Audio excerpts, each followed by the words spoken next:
It's another Thunder Thursday on News OK Live. I'm Mike Sherman, sports editor of the Oklahoman, joined by our columnist Barry Trammell and our columnist Jenny Carlson, hoping to be joined later by one or both of our Thunder beat writers, Anthony Slater, Darnell Mayberry. Darnell, of course, is in Chicago for the TNT game tonight, the Thunder versus Chicago Bulls. And Barry and Jenny, what we're talking about is the wonder. We've titled it "The Wonder of Westbrook."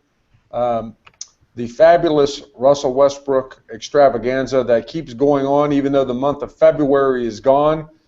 Barry, I sent out an email today with an assignment, which was, we had this cool thing that Anthony did today in the Oklahoman, which was Westbrook's recent escapades by the numbers.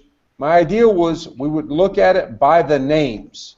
And that's really just because with every day comes another notice that Westbrook has inserted himself into very rare company. Which of all these sort of groupings do you find most interesting? Well, the most fascinating player in history to me is Wilt Chamberlain.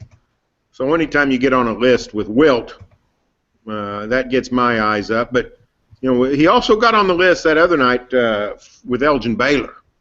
So you get on a list with Elgin Baylor and Oscar Robertson and Wilt Chamberlain because it's Jordan, Bird, Magic, those guys, LeBron. That's unbelievably impressive. But you're doing that sort of in the modern era. If you post numbers that rival the guys from the 60s, when basketball was different, the game was much more up-tempo, not as much defense played, the numbers were much higher. If your numbers can rival the best numbers from the 60s, when Wilt averaged 50 points a game, when Elgin Baylor would throw out amazing numbers, when Oscar Robertson averaged a triple-double, if you can do that, you're doing something really historic. Jenny, Barry sort of likened that whole thing to the sort of the juice ball era of the NBA. Of course, the ball wasn't juiced. Neither were the players, as far as we know. Some of the players trying to guard Wilt that night in Hershey, Pennsylvania, might have been. Although I won't risk the wrath of Barry by saying that, but I'll just say it. So, Jenny, it was a statistically different league at that time. You can go back and look at the highlights. They weren't denying passes that much, even denying passes into the post. But now all of a sudden, we have this new era where everything is contested. What's most impressive to you about the avalanche of impressive statistics and feats by Russell Westbrook? Oh, gosh, I don't know. I still am a little bit awestruck by the fact that, Friday night, less than a week ago, he has a dent in the side of his face. He has a dent in the side of his face, folks. I mean, we ran it on the front of our paper a day or so later, but it had been stuck in my head that whole day because saw it Friday night and then still Sunday, there it is. And for days I've been thinking about that dent, and even Westbrook talked about it yesterday, how strange it was to touch his face and realize that it wasn't the way it was supposed to be. Yeah, no kidding. You took a knee to the face and you had a dent in your head. So the fact that, that happens Friday, he has the procedure on Saturday, and on Wednesday he goes for 49. I don't care if you're playing the Sixers or the Washington Generals. That's still a pretty darn incredible basketball feat to go for 49 points, another triple-double. I know that there's been talk about the MVP, and I don't know if Russell Westbrook can get there, but this is the type of thing that adds context, depth, different chapters. It's not just about the numbers, as great as they are, the historics, as great as they are. But when you start to add in things like, one day he's got a dent, 4 days later he scores 49 points. I mean, that's the type of thing people remember. And I think that it's going to be interesting to see how this all plays out, because I still think he's got to be in a pretty decent amount of pain. I mean, he just had that procedure, 4 days ago or so, 5 days ago now.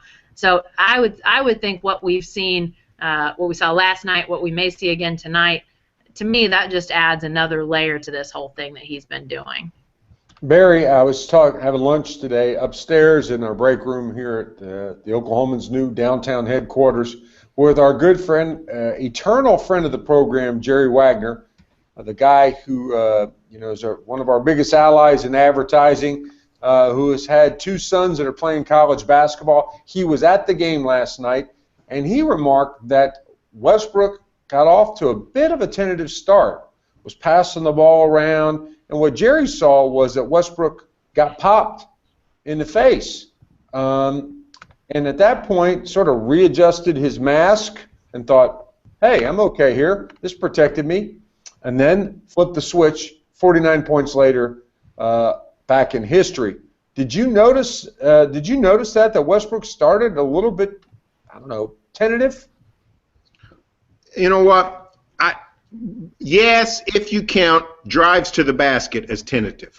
No, what I mean is fewer drives. He wasn't going to the hoop quite as much. It didn't seem to me. No kamikaze aspect right, to it. Exactly. But I think we're sort of grading on a very high bar because let's look at what Westbrook did early in the game. We're talking about early in the game. I got it right here. Westbrook here we go. Russell Westbrook had 16 points in the first quarter. So maybe we're talking about earlier than that. Early. Maybe we're talking about the first six minutes. How'd he do? Well, this is not working. Here we go. First 6 minutes of the game. He's got 7 points, 4.5 minutes into the game. He's got 9 points in the first 5 minutes. Maybe Jerry was talking about him being tentative in warm-ups. Yeah, man, he's got 11 points in the first 8 minutes. So here's what I fear. I'm serious about this. What if Westbrook actually comes back to earth here in a little bit? I assume we can all agree that he's not going to average 40 points and 15 rebounds and 10 assists for the rest of his career. Let's say he comes back to earth and starts averaging 30 points and 8 rebounds and 9 assists. Uh-oh. What just happened, Jenny? The power of Westbrook is cut Barry off. Here we go. I think he's back. Okay, Barry. Russell's like, I'm not going to average only 30 and 8. I'm going to average 40 points a game. But what are we going to do? What are we going to do when he starts being just a normal superstar production-wise? Are we going to say, what's wrong with this guy? I mean, he scored 11 points in what did I say? The first 8, 9 minutes. The first 7, 8 minutes. And we're sitting around and he's awfully tentative last night. And we love Jerry. We're not saying this because we don't love Jerry, but can I say something? Yes, I'm sure you're going to say something Seinfeld related. I did not hear Jerry Wagner say that, but you know who's told me something similar to that this morning? The boss right here. He said something similar. Well, let me just say this. We're all the scale for Russell Westbrook gets reset every performance. It just does. And my question to you, Barry, this morning was, don't forget this one. I asked, are we missing history?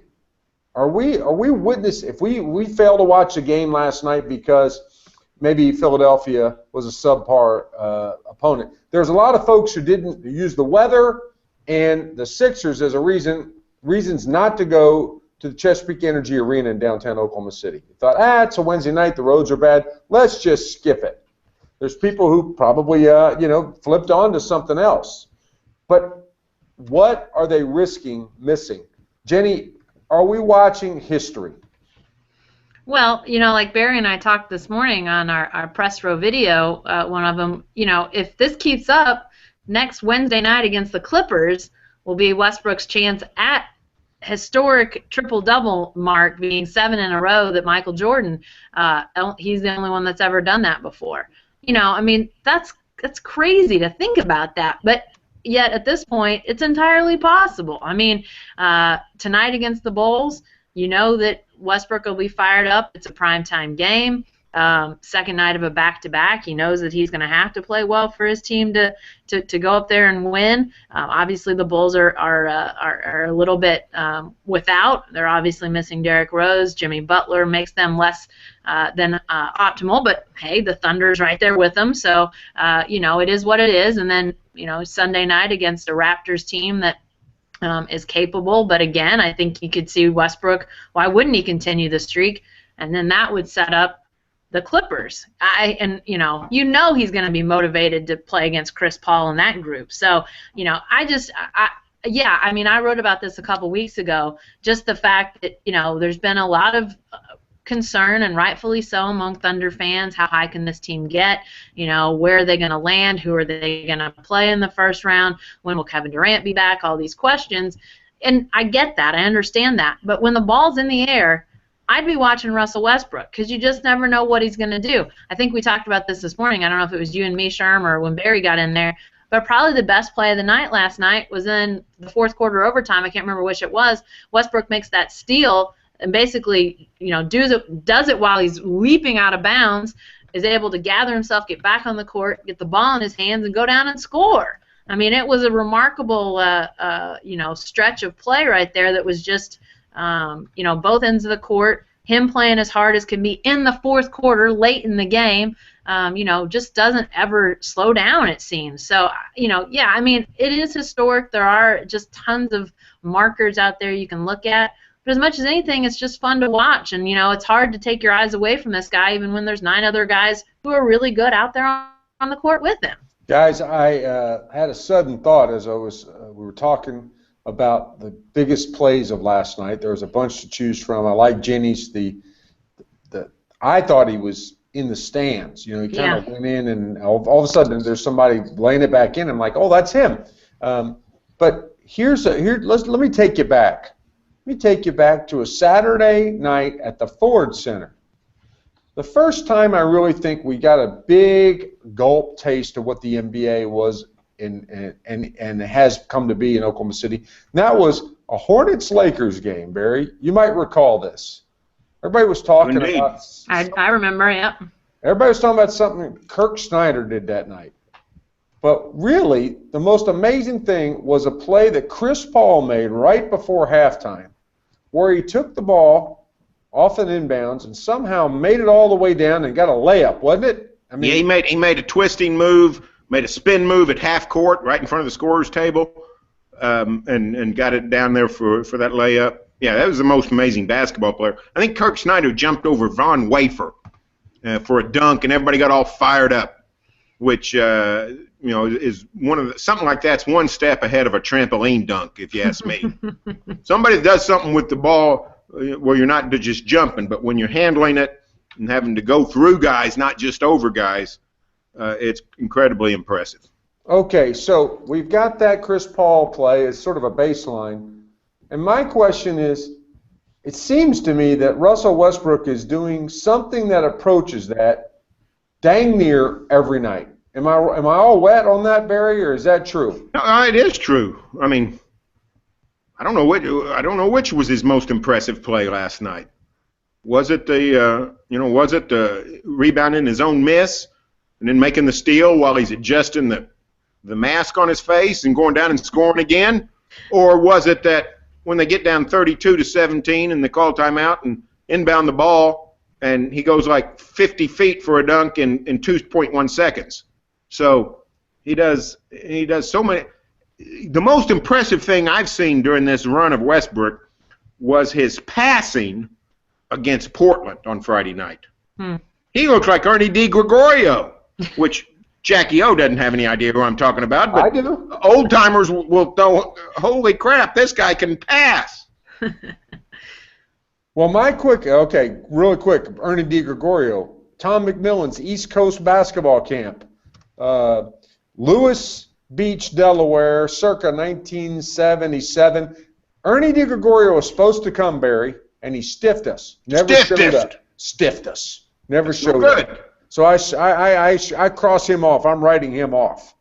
But, Jenny, should we discount this in any way? I mean, is there any Philadelphia 76er, they're not even trying to win, Sam Hinkie's trying to engineer another lottery pick out of this.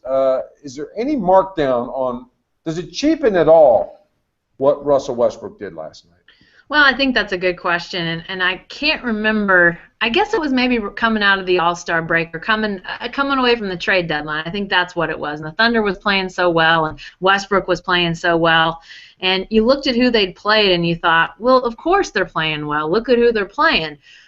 But you saw the stretch of tougher games coming up, you know, that Thursday-Friday stretch when they were going to play the Suns, who, you know, while gutted, still have some really good players, and then obviously the Portland game on Sunday. The Lakers game didn't do much for anybody because they're so downtrodden, but obviously Westbrook didn't play in that game. But, you know, there are going to be opponents along the way that are obviously not very good. They're not going to be playoff teams. But every team's got stretches like that where they play one or two good ones and one or two not so good ones. And you don't see anybody else putting up 4 triple-doubles in a row. You don't see anybody else, you know, doing it a few days after having surgery to repair a broken cheekbone. I mean, all these players around the league, James Harden, LeBron James, you know, they all have the opportunity, Steph Curry, they all have the opportunity to put up gaudy numbers against good teams, great teams, and not so great teams. And you don't see anybody doing it to the effect that Russell Westbrook is. So, yeah, I mean, it was disappointing to see the Thunder be so flat against the 76ers. You know, Barry mentioned this earlier today that, you know, they should have probably run him out of the gym with that, you know, team they had from earlier this season when everybody was hurt. And that's true. But it didn't happen, and it required them to really dig in and play better than they started out with, and lo and behold, they did it, and Westbrook was a huge part of that. So, you know, I think what he's doing is remarkable regardless of, you know, who they're playing, because everybody's playing the 76ers at some point. Everybody's playing the Nuggets at some point, and you just don't see these type of performances. So, you know, and just the consistency game after game. So many now in a row, and not just the triple doubles, but going back even into, you know, the early part of February. It's remarkable to see. I hope that people are enjoying it and watching it and taking full advantage of it, because Barry's right. There will come a time when he only averages 30 and 8, and you know, so it's not going to be quite to this level forever, or at least I don't think so. Here's what's crazy about Russell Westbrook. He's an all-star. He's an established all-star. He's one of the best players in the league. And in the last 2 weeks, he's like a 7-year pro. In the last 2 weeks, he's established career highs, single game, in assists, points, and rebounds. Think about that. Who does that? He did it, points and rebounds, he did it just in one game last night. Career high assists was against Denver in 2 weeks ago. So what he's doing is stunning. Yeah. So what's our explanation for this? I mean, when you try to cobble together the explanation for what's going on here, I mean, everybody wants to say, well, there's no Kevin Durant, so there's a lot more opportunity, and that's fairly easy and relevant and all that other stuff. But Barry, what's another explanation for this? Well, maybe beyond the pale. There's not any. I'll say this: there are fewer assist opportunities with Kevin Durant sitting down. One of the knocks on Westbrook for years has been, well, he gets all his assists by throwing the ball to Durant, and Durant makes a 26-footer. Well, none of that's going on. Yeah.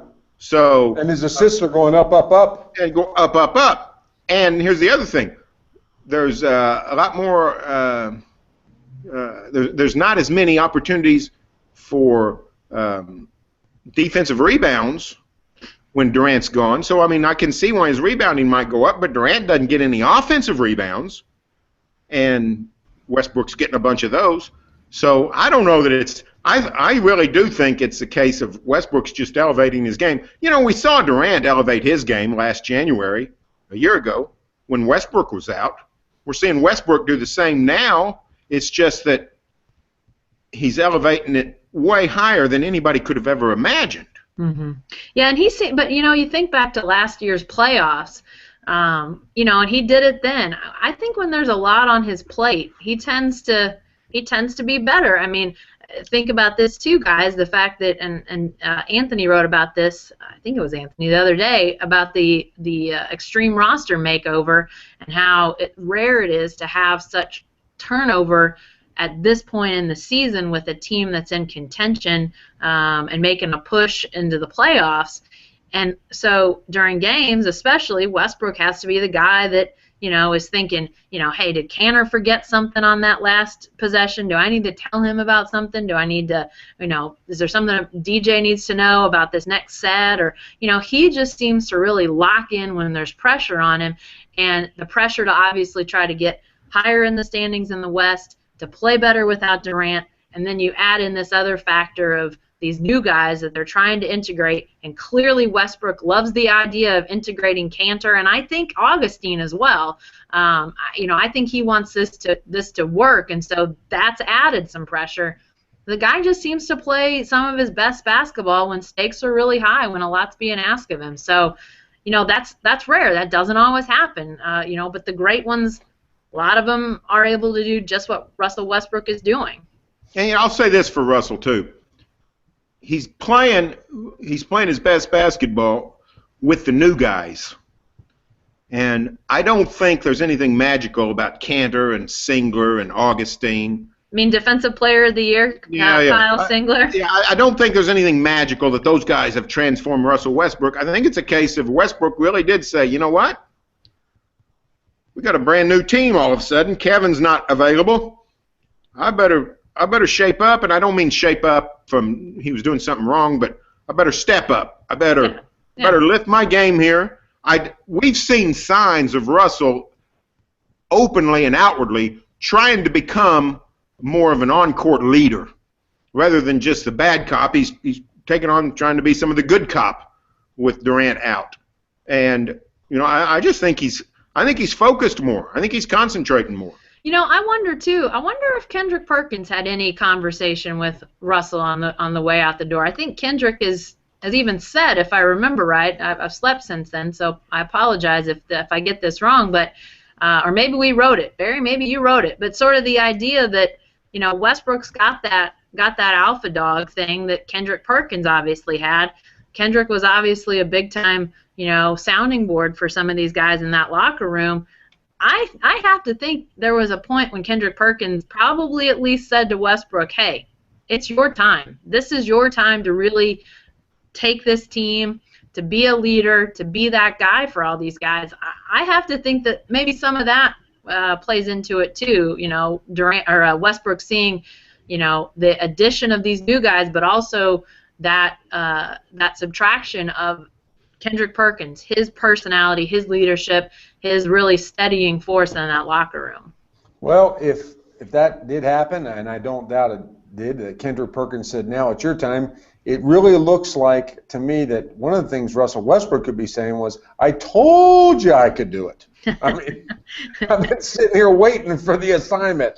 Thanks. I'll take it and run with it. And he's run with it, to me, into another territory, Barry, not just sort of legendary, but like this season right now. So let's talk about the MVP race in closing for a second. We have a big game tonight against the Bulls. It's a little bit diminished, in my opinion.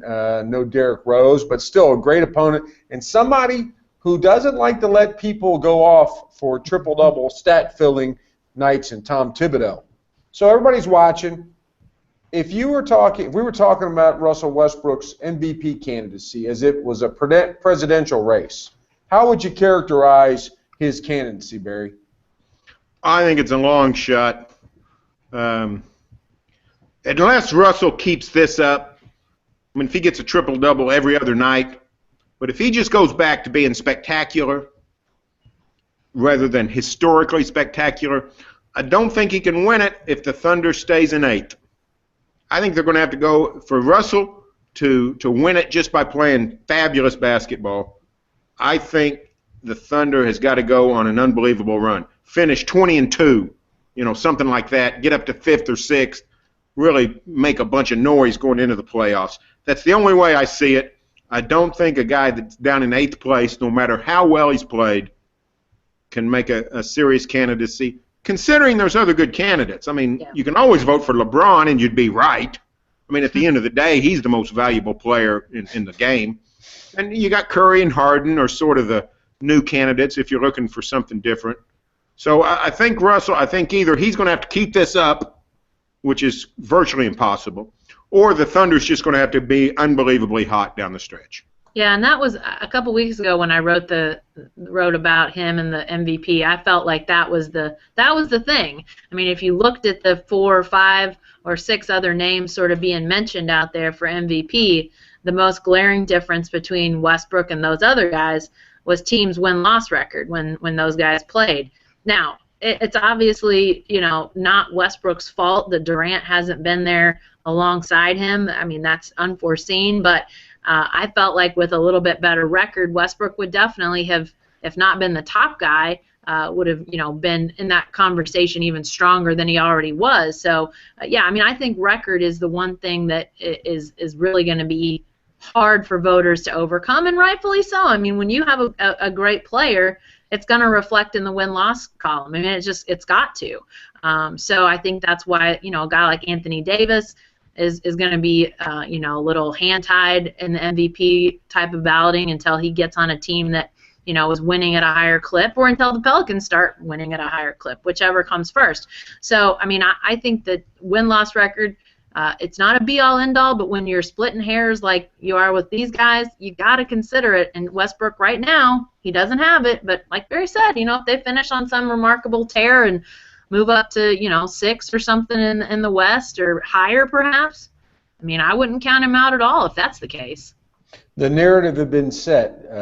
James Harden was on the cover of Sports Illustrated, which doesn't carry the same weight that it once did, but still, Steph Curry, State Farm commercials. State Farm is just an advertising vehicle, but then yet he propelled himself onto that with his team. Had the best record in the NBA for a long time. I don't know where they stand now. I'm supposing they're right there, too. I haven't looked at the standings this morning. But those two, the narrative is set for James Harden and Steph Curry. But, Barry, if the team makes the playoffs, I mean, if he does the unthinkable and continues to play at this record pace, 40 points a game, flirting with triple-doubles whether he gets them or not, if the Thunder just makes the playoffs and Westbrook strings together another month of performances like this, is that going to be enough to disrupt that narrative?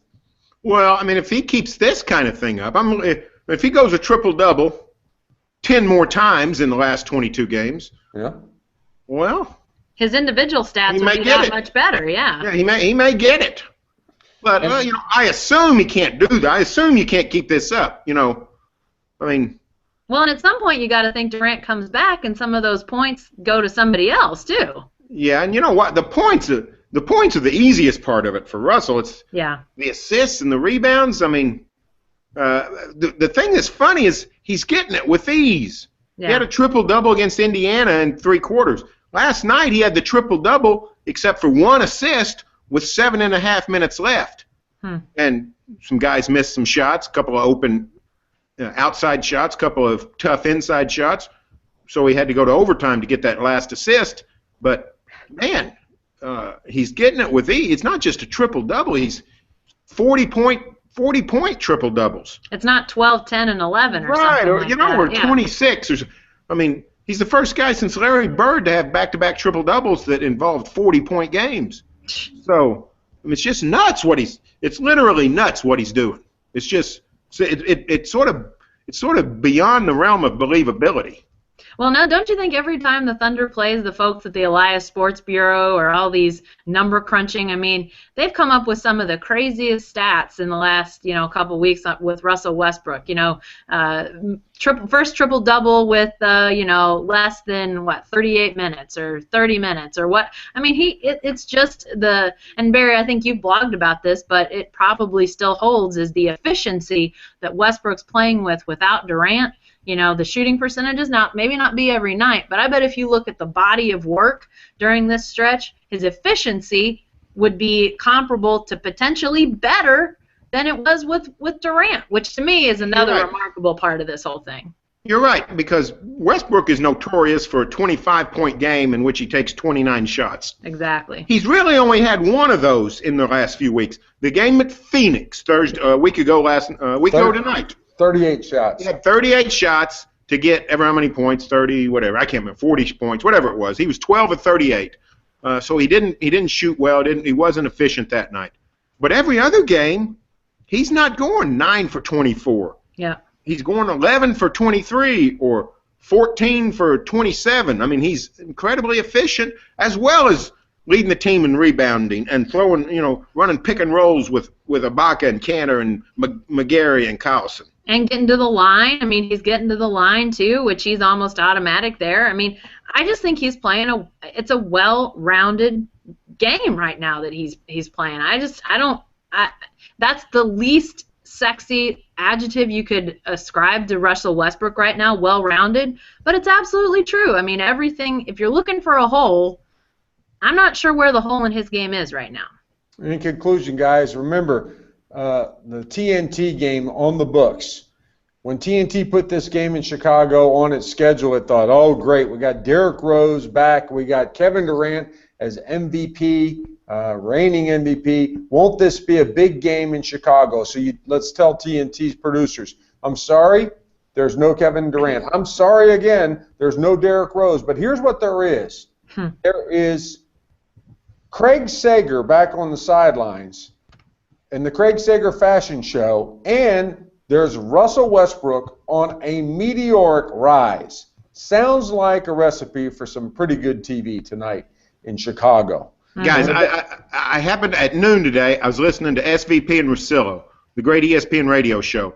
These guys are big NBA fans, two really fun guys to listen to on the radio. They come on at noon, and they talk about sitting at home last night watching 11 NBA games. Lots happened in the NBA last night. Portland Clippers was a fabulous game. All kinds of stuff going on. Marc Gasol hit a shot at the buzzer to beat Houston in Houston. LeBron went off for a monster game. All kinds of things.